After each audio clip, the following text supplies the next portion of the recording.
praticamente un bignè gigante. Questa è la Carpacta polacca. Karpatka, con questo nome impronunciabile che sbaglierò più volte durante il video, perché la forma deve ricordare i Monti Carpazi. E questa forma la otteniamo grazie a 2 dischi di pasta choux, la pasta bignè, che ho cotto aiutandomi con un anello di acciaio, ma potete usare anche uno stampo a cerniera. La crema di farcitura, soffice e golosissima, è composta da burro montato, a cui ho aggiunto la mia speciale crema pasticcera ricca di limone e vaniglia.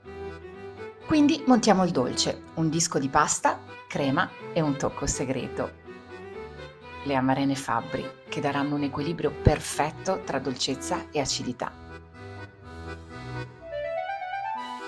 Chiudiamo con l'altro disco di pasta ed eccola qua, una montagna di totale godimento.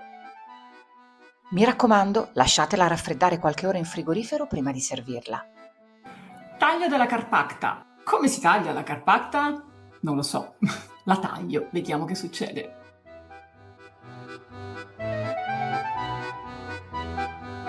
Scrivi Amarena nei commenti, condividi il video e ti mando subito la ricetta completa. È buona. È pazzesco. Provate a rifarla e fatemi sapere.